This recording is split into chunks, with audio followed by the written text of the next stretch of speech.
حدیث میں آتا ہے ان عظم الجزاء من عظم البلاء، بڑے مرتبے ان کو ملتے ہیں جو زیادہ آزمائشوں میں آتے ہیں. وَإِنَّ اللَّهَ عَزَّ وَجَلَّ إِذَا أَحَبَّ قَوْمًا ابْتَلَاهُمْ، اللہ جب کسی قوم سے محبت کرتے ہیں ان کو پریشانی میں مبتلا کرتے ہیں. فَمَنْ رَضِيَ فَلَهُ الرِّضَى، جو اللہ کی تقدیر پہ راضی ہو گیا اللہ بھی اس سے راضی ہو گیا. وَمَنْ سَخِطَ فَلَهُ السَّخَطُ، جو اللہ کی تقدیر پہ راضی نہیں ہوا، شکوے شکایتیں شروع کر دی، فَلَهُ السَّخَطُ، تو اللہ بھی اس سے ناراضگی کا اعلان کر دیتے ہیں. حدیث میں آتا ہے ما یصیب المسلم من وصب ولا نصب ولا ہم ولا حزن ولا غم ولا اذى حتى الشوكة يشاكها الا كفر الله بها خطاياه، کہ مسلمان کو اگر تھکاوٹ پہنچتی ہے، آپ کام سے آئے گھر میں تھکے ہوئے، اب آپ نے تو اپنی روزی روٹی کے لیے محنت کی ہے، اس تھکاوٹ پر بھی اللہ اجر عطا فرما رہے ہیں.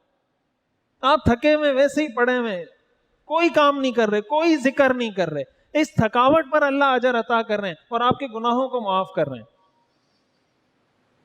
کسی کو کوئی غم، کوئی تکلیف پہنچی، کسی کا انتقال ہو گیا کسی پیارے کا، اس نے صبر کر لیا، تو اگر آپ صبر نہیں کرتے تو کیا کر لیتے؟ اگر آپ صبر نہ کرتے، شکوے شکایتیں کرتے تو اس سے کیا ہو جاتا؟ ہونا تو کچھ بھی نہیں تھا، لیکن جو صبر کا ثواب ملنا تھا وہ نہیں ملے گا. کوئی تکلیف، حدیث میں آتا ہے حتی الشوکۃ یشاکھا، کانٹا چبھ گیا، کانٹا، اور آپ نے وہ نکال دیا، اس پر بھی اللہ گناہوں کو معاف کر دیتے ہیں. چھوٹی سی چھوٹی تکلیف پہنچنے پر بعض اوقات انسان کو محسوس بھی نہیں ہوتا کہ یہ بھی کوئی تکلیف ہے، لیکن اس کو یہ نہیں پتا ہوتا کہ اللہ اس کی برکت سے میرے درجات کتنے بلند کر رہا ہے.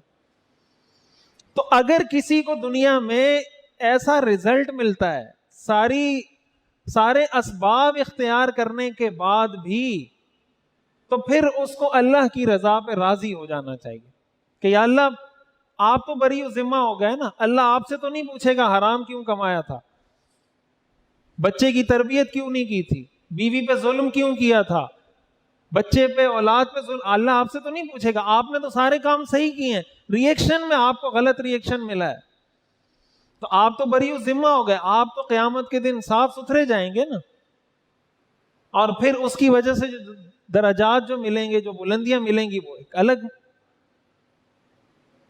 یہ وہ بات ہے جس کو قرآن کریم میں اللہ نے فرمایا وَلَوْ أَنَّ أَهْلَ الْقُرَىٰ آمَنُوا وَاتَّقَوْا لَفَتَحْنَا عَلَيْهِمْ بَرَكَاتٍ مِّنَ السَّمَاءِ وَالْأَرْضِ، اگر کوئی شخص، کوئی بستی والے ایمان لے آئیں اور اللہ کا ڈر دل میں پیدا کر دیں تو آسمان اور زمین سے ہم برکتوں کے دروازے اس پر کھول دیں گے.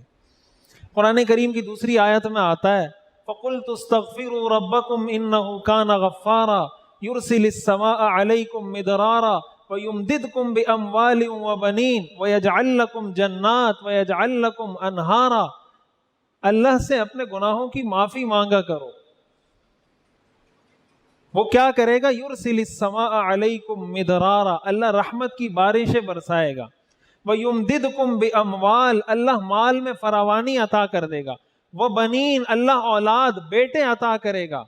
وَيَجْعَلْ لَكُمْ جَنَّاتٍ وَيَجْعَلْ لَكُمْ أَنْهَارًا، اللہ دنیا میں باغات اور سرسبز اور خوشحال زندگی عطا کر دے گا. قرآن کریم میں آتا ہے مَن يَتَّقِ اللَّهَ يَجْعَلْ لَهُ مَخْرَجًا وَيَرْزُقْهُ مِنْ حَيْثُ لَا يَحْتَسِبُ، کہ جو اللہ سے ڈرتا ہے اللہ اس کے لیے مشکلات سے نکلنے کا راستہ پیدا کر دیتے ہیں اور اس کو ایسی جگہ سے رزق عطا کرتے ہیں جہاں سے اس کا گمان بھی نہیں ہوتا. وَمَن يَتَوَكَّلْ عَلَى اللَّهِ فَهُوَ حَسْبُهُ، جو اللہ پہ توکل کرتا ہے اللہ اس کو کافی ہو جاتا ہے. یہ ساری آیات قرآن کریم کی ہمیں اس بات کی تنبیہ کر رہی ہیں، یہ بات ہمیں ریمائنڈ کروا رہی ہیں، یہ بات ہمیں یاد دلا رہی ہیں کہ ہم نے اپنی زندگی میں، ہمارے ہاں مسلمانی کا اور نیک اور بد ہونے کا معیار یہی ہونا چاہیے.